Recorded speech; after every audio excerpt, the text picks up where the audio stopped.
So here's what I end up doing for a lot of my garden fencing.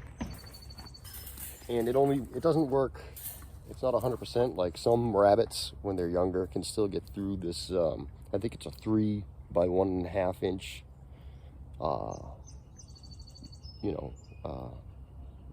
welded fencing. But what I'll do is I'll get like a 4-foot piece, a 4-foot roll of it, and I'll cut it in half, and then you can just use the leftover prongs here and stick those in the ground, and then you might not need your garden stakes and stuff like that, the green things. Also works decently as a little like if you got some short beans, climbing beans or something like that.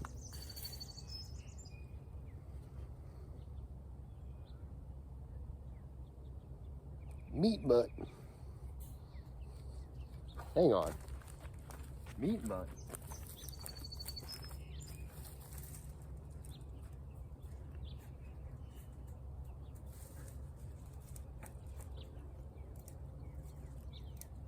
Hang on.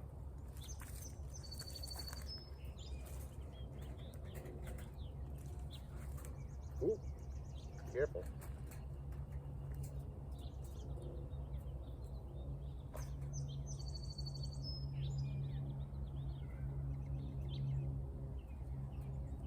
Rosie!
Oh, nice.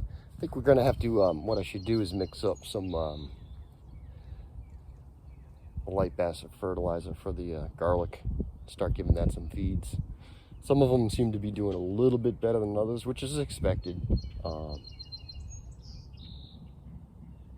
could be the variety in in our climate here, or it also could be just the specific area they're in. Could be a little bit too wet, or could be a little bit of a different nutrient content right there. Although by now I'd expect most of my garden to be pretty evened out.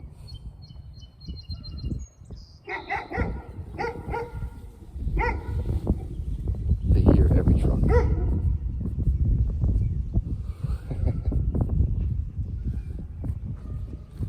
We try to put this trellis into some kind of a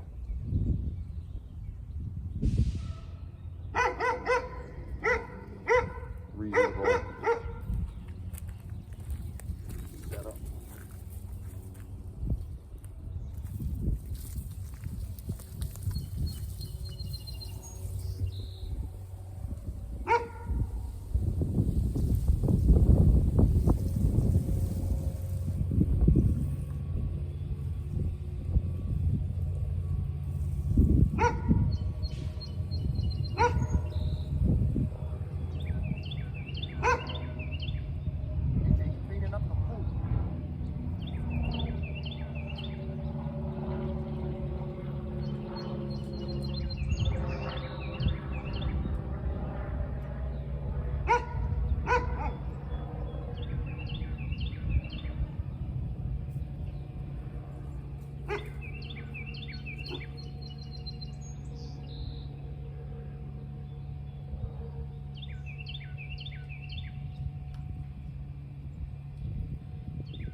Man, I gotta cut some new garden stakes. I gotta get for our trellising, for our tomatoes. Shit.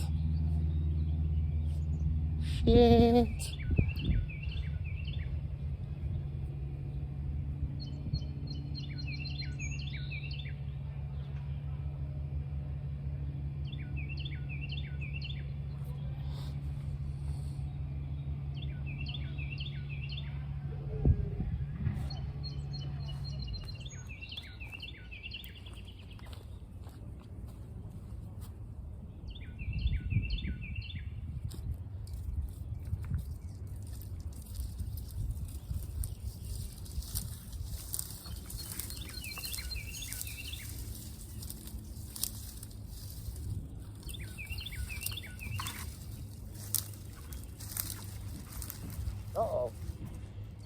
Bamboo.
Joanna, I do have some fruit trees.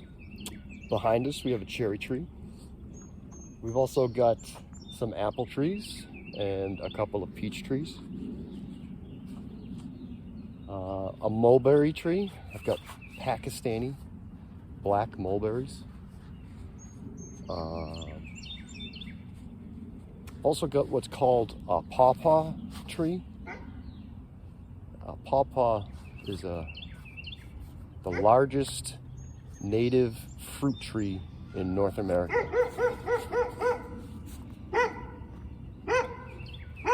Kinja, it's okay. Also got some hazelnuts. Forgot about them.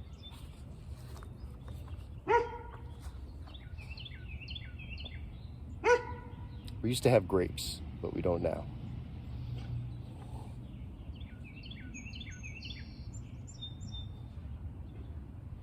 They got cut down. We don't have to talk about that. Actually, here's part of the grapevine.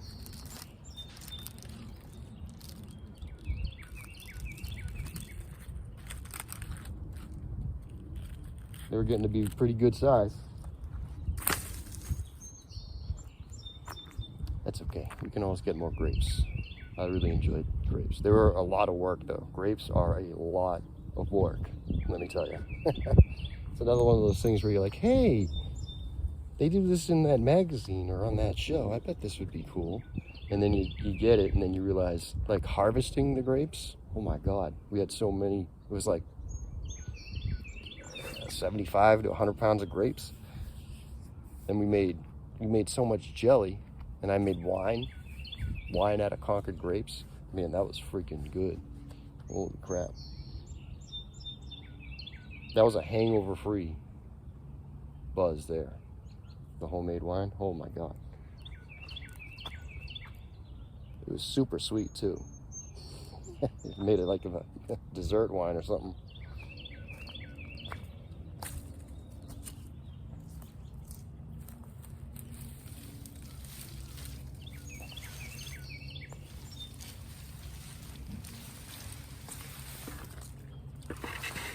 Actually, here's some irrigation drip hose that's been in there for a while.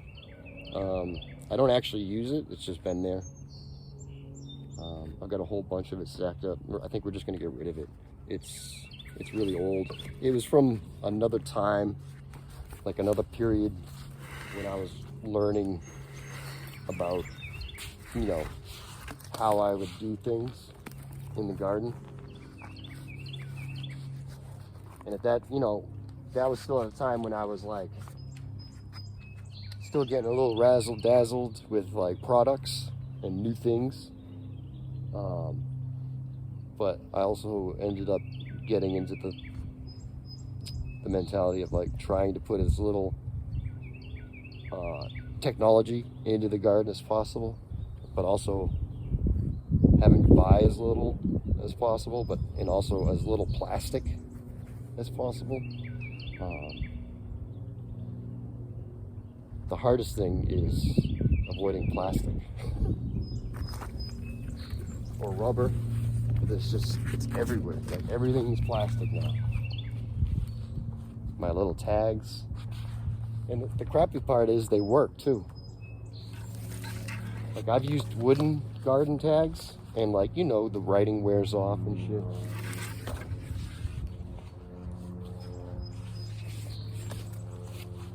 It sucks.